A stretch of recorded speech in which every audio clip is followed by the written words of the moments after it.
Welcome to Last Call, everyone. Joined once again by Chris, Mike, Hartley, and Maggie. Yes. Episode 10. Wow. What an episode. My goodness. Nice to not be fighting constantly. That was... Yeah. Oh, now you guys don't want fighting. No, I do want fights. I do want fights. Steady. Wow. What a fun one. What a fun one. That was crazy. That was so much fun. Great job on the check minx to find the good berry. Oh, on yeah. Perry. Oh my bless God. that. We would have been screwed without any healing. Well, it was just me and Grub at that point, and we're just going to haul bodies back. I think Yes. it would have made sense that Peric would have had some kind of emergency Something, thing yeah. on himself to before going into combat, of course. Yeah. Wow. That was freaking awesome. That was awesome. Should we unpack some of your lucid let's talk dreams? about the Oh my dream God, the sequences. That was babies. The dreams were incredible. Mhm. I felt like, God, yours was really cool. Mine was really cool. And I just love, I'm going to miss Peric. I'm going to miss that kind of because I don't know who else can give me that in the campaign. Yeah. Kind of, that's the only character, right? Yeah. Because clearly my relationship with my parents is very disheveled. Yes, at for best. sure. Man, it's just the best. It's just the best. Yeah, I really liked your dream sequence. I like how you tried to find something happy, but that never happened because Clue is ultimately not very happy. But it was cool. It's cool how you saw the doorway, and then my dream sequence sort of, I believe, took place in the Fae, from what I can understand.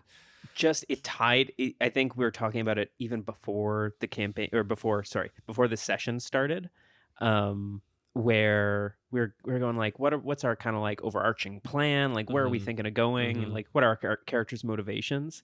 And it's interesting because before that dream sequence, Clue would have had some motivation to go to the Capitol, is he's pissed at Tyler for the city guard for just abandoning TillVille. Funny one. But now I think it kind of all tied together. It's we've got these relic hunters. We're now wrapped up in something that's pretty massive, and I have divine reasoning for going to the Capitol. A storm's coming. Beautiful imagery. Yes. The fact that Peric goes you shouldn't be around for it was terrifying. Yeah. It's so good. And also just all of the symbolism of the door, and me putting my hand on the door and going what's on the other side, and Peric going God. I don't know. Yeah. Oh. Yeah. Yeah. I just doesn't know because that's not part of his world. And that wasn't actually Peric. No, it wasn't. That was my subconscious, which I'm interpreting. Well, that was me. But Shut up. that was Chris. I'm interpreting that as that was really how Cord is speaking to me a little bit, interesting. through them. Peric is a mouth of Yes. Cord, right? Yes. That is literally his thing. So interpreting that in a dream state is that is Cord talking to me and giving me the direction that Peric also in real life is trying to give me, giving me purpose, right? Freaking Chris. It's so good. It made me excited, though, that Clue was that again, even now it's that you're interested. I'm in interested because as soon as it's there is a storm coming, and this is a thing to do. It's because I don't know, because Clue hasn't really had that drive for Ever. a long, or at least a long 42 time. years old Yeah. hasn't. It's a nice thing to see. Are you going to stay back in the storm, or are you going to open the door and see I'm what's on opening the that other door, side? baby. Exactly. I'm opening that door. Yeah. We're going to the Capitol. Yeah. I got to bitch slap Tyler and then walk through a door. I absolutely loved the dichotomy between your lucid dream and the beginning of my lucid dream, where you're on a mountain and it's cold and the Little tundra mountainside and orcs clouds down. are coming in. Yeah. the charging orcs from a chicken. Oh, that was scary Yeah. too. That was Right. awesome. Yeah, the beginning of that. And then It's a little PTSD moment for you. not even, we haven't gotten into it, and I No. don't Yeah, really want to get too no much spoilers. into No No. spoilers. But the interesting thing is I said where's the company, or where's the battalion? Yeah. Not just where's the battalion, but I think I also said I shouldn't even be here. Yeah. Interesting. Because I don't want to get too much No of a spoiler. spoilers. Don't. No Yeah. spoilers. Then I won't. Then I No won't. But spoilers. it was nice to even just get, because again, that's all I know about Clue. Yeah. And so it was just really nice to hear that. And It's- I'm ooh, juicy, ooh, fun. Chris Yeah, is this just- alone on the battlefield. Yeah. He was Yeah. alone in I'm a whole Yeah. thing. Ah. Chris is just acting as his own little like colander where he's like letting little loose pieces of information from everybody's backstory and like motivations fall through the cracks. Yeah, he's like a really slow rain stick. Yeah, Chris is just a real our rain stick DM.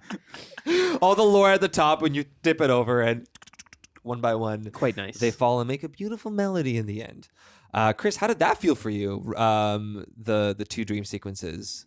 I was excited to do them. Yeah. I think we needed something to do in this session, especially for you two, because you start the session dead, like KO'd. So I thought, what would be interesting? Because I didn't know how Minx would be able to get you guys up. You came up with a perfect way, of course. But I thought, well, if we don't get a lot of like physical interaction from Clue and Dylan, maybe we can get some like mental presence of some kind. So I was excited to do that. I think with those dreams, maybe it's best not to interpret them as like physical interpretations of what might be, for sure. What might come. Of course. But of course, like there are some signs, some like foreshadows perhaps of like who knows what's gonna happen. I really sorry, go for it. With your dream, Dylan, Mike. Just first of all, Chris, you telling me to speak and say you shouldn't be here. That I was scared. I scared myself. Yeah, we're gonna cut that on the actual episode. But so every single time he would like pause and he'd be like, "All right, you're gonna say this," and then he turned to Minx, Maggie, and he's like, "You're gonna say this." Well, I thought about like doing interpretations of your characters. I'm like, but why don't we just get the right here? Of course, that's great. And like, why shouldn't he be there? Well, you questioned it even in that moment out of like fear. It felt like, and my dream sequence is telling us to go, but then your dream sequence is pretty much telling you specifically, Dylan, like you shouldn't be here. Yeah, you're not here. Yeah, that's gonna be something angles, so fucking it's cool. Something that's gonna like fuck with Dylan. He's gonna have to like unpack that, I think, and I think that's something like he tells you guys, but I don't think he's a little scared now. And I would say it's also super powerful that you guys said those lines, because me as Dylan hearing it from your actual voices too, like actually like made me kind of like scared and worried, and like I was a little terrified. Can I just say from like a not storytelling, but more of a like an auditory point of view in the plot that. I didn't know how Chris wanted me to say you shouldn't be here. Yeah. So the first you shouldn't be here is me kind of almost confused going like, you shouldn't be here. Yes. And then Minx comes in and says, you shouldn't be here. And then every you shouldn't be here gets scarier and scarier until it's this fucking guy with a big sword like, cutting oh my God, yeah. cutting you down. And that's, it sounded so good. Yeah, that was sweet. Changing face, motherfucker. That was really sick. I loved playing the Thorol part. The moment you said his head's on fire, and the moment the connection was made that Thorol's head is on fire because we burned him alive, and essentially not alive. Sorry. My apologies. Because we burned his body, and the fact that the two of you, what's it called, Hartley and Maggie, turned to me on that time and were like, what do you want to do, Dylan? You knew him. Do you want to bury him or burn him? And I was like, let's burn him with the house. I think he'd like that. Yeah, and then so he's like, funny. He's like, my head's on fire because you burned me. And I was like, oh my God, no! Like this for eternity. When I was coming up with that interaction, I thought about like how it would be funny if your first interaction with him was like coming into the clearing and just being like, oh! yeah. But I thought it let's keep it a little more peaceful for Dylan. I think the fact that he did that with a smile on his face even made it more like, you know, like it was like Dream Dylan sequencey. being like, oh my God, he seems fine, but like your head is on fire and that's my fault. But yeah, and I think honestly, like like that's traumatic. But I also think like Dylan, I realize that Dylan's like he's very much a goldfish, where it's like he really like has these traumatic things happen to him, and then he just puts it away for a little bit, which is gonna come up at some point, and they always do. But it's just like at some point that kid's gonna fucking snap because. You talked about it though, yeah, and I was shocked that you both talked about the dreams. Honestly, yes, I did not expect Clue to jump in. But... but like. Minx is I don't know, personally I'm like, I would be afraid to follow dreams or voices at all. I have no reason to trust either of those things in my life. So except for you've got the wind speaking to you. I know, that's why I don't trust it. Don't listen. But I think the also interesting thing with that was that Maggie like like you were questioning the validity of his dreams. You were going like, you had a hard day and stuff like that. And knowing Clue, I had thought before you had said that, I was like, Clue's not saying a fucking thing about that.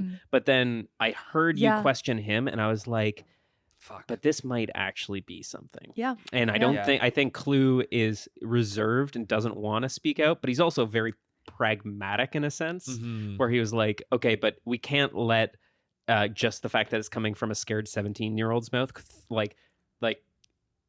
let us toss away the idea. For sure. Oh my God. But that's why I was so excited when you jumped in, because again, it's like it just proves validity. Like it is like there's a weight to it now. And that's what did it for Minx, right? Yeah. It was like, okay, you guys both had a weird experience that kind of clicks things together. All nice and gooey together. And I think it's also really cool that your character would have a bit more reservations, because like Dylan doesn't deal with magic. Like Dylan, this is like the first couple of times that Dylan's really being exposed. Like he knows magic exists, but like, this is something that is really now coming into fruition in his life.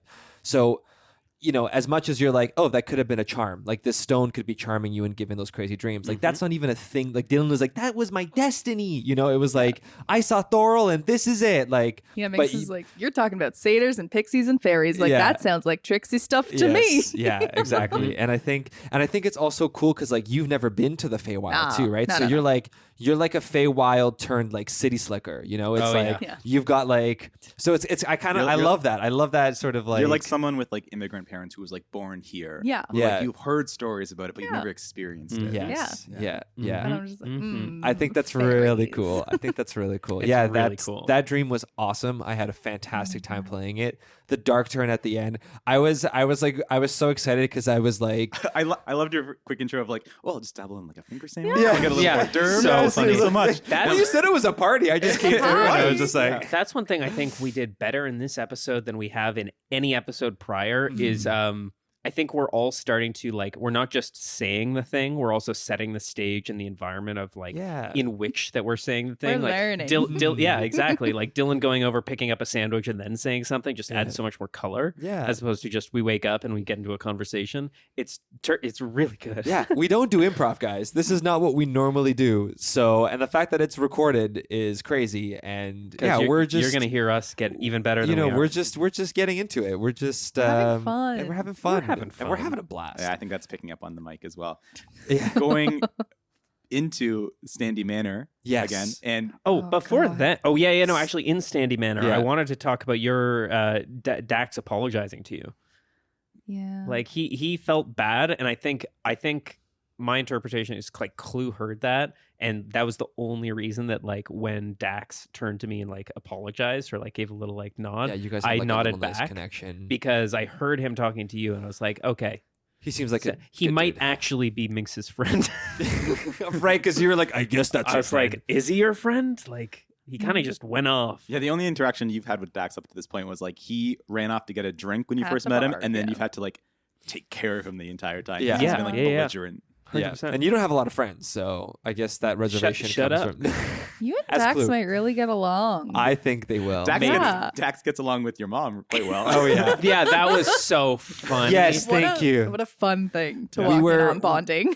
after the first episode where we left, after the episode where we left Standy Manor, I think all three of us were sort of like dreaming up like little scenarios of like, oh my god, I can't wait to like go back and see like maybe Dax will be doing this, maybe Dax will be doing that. Started a knitting club. Hilarious that they're breaking Clue's China. So funny. And funny. Banks is in the middle balancing it. Oh, so good. It was really, really, really good. So good. But now he's gone. Yeah. And now they're both gone. Yep. Yeah. And you met Josiah Standy for the first time. Conscious, of course, for the first time. That was a lovely meeting. Quite similar to your mom. Oh my god. There's not a thought behind those eyes. Very eccentric. Not a thought. Well, I think up until like their lives right now there's no worry in at all. There's no stress about work. There's no stress about like turmoil or combat or struggle. Like they're just living. And so like, why not? Like just willy-nilly go about. Yeah, we'll break the China. Who cares? We have more. Like they're living a high life. Yeah, we can get more anytime. Yeah. Oh, I was unconscious for the last little bit. Oh, that's fine. I can go to sleep. Yeah, cool. Yeah. Sweet. Yeah. Yeah. I'm stoked. I'm glad I got to share that stone thing with you. I'm glad we got the time for us to wake up and you know what, because Dylan would have like ruminated on that dream and be like, okay, I gotta really tell. It's gonna be good crew. because I think we know where we're going next, obviously. Yeah. But then after that, we're not gonna need to have as long of a discussion about what happens next, because I think even though that conversation was cut short by my mom coming in and saying that she didn't know where Banks was, I think all of us kind of have an unspoken agreement that like I think we're going to try and follow this through. Oh yeah. I think Dylan should keep talking to that stone all the time. Tell it your hopes and dreams. Yeah. I mean, I don't honestly, like, knowing Chris, there could be a malicious force behind that stone. I don't know. Who knows? That's true. fair. That's true. Who knows? Everything's it could be evil. I know. It could be spooky. He does It could be spooky, but I think ultimately we're in the first stages of discovering what that is. I did love our little seance on the table over the stone. I like that you had a little connection with it as well. Mm-hmm. I said you were talking to a stone. I had to try something. I wanted to also like I feel like I didn't jump the gun, and I wanted to like do like a little introduction, being like, "Hi, Stone. Like, these are my friends. Okay, like you put your hand on. Like you put your hand on." But I'm sure we'll get another moment to do that later on. But yeah, that was a lot of fun. I'm very excited for episode 11, and I'm hearing whispers from Chris that we're getting close-ish to the end of the first saga of this potential campaign. Is that correct, Chris? I think you'd be right in predicting that. The TillVille saga should be coming to a close soon. Whether that's a positive outcome or a negative outcome, we'll see. But it does seem like things are wrapping up to like a big finale of some sort. Fantastic. Possibly next episode with this whole a big fight showdown in the woods. Cadmus is not there. That guy was a sponge. He was a damaged sponge. He was a damaged sponge. Charming sponge. Yeah, Bitch ran really, away. really. And he ran away. Yeah, I like how I mentioned at the end of the episode, because that was your one thing to me. You were like, "Don't talk, just kill someone in front of him. He's gonna be there for you." That was really funny. And I did, and he left, and you lied. It didn't work. It did not work. Nor should it have. No, I know, but it was just funny that like Dylan is realizing now that the most mature-looking character in the group is possibly not the most mature or advisable character. I think it's just the two of you have such a lack of like social skills. One from you growing up in like rural towns, you kind of just being in this town, completely different to everyone else. Stuck in a castle. Yeah, and Minx is like the only one who like interacts with the everyday people and is like grounded in reality quite a bit. Lives in the city. Murder people all the time, and it's wild. My God. Sweet. Okay, I think we should wrap this one up. Yeah, I think that concludes this last call. Once again, joined by Chris, Mike Hartley, and Maggie. We'll see you next time on Trouble at the Tavern. Episode 11? 11. We're getting up there. I know. We're the double digis. Double digis. Let's take it away with the slow jazz. Slow jazz.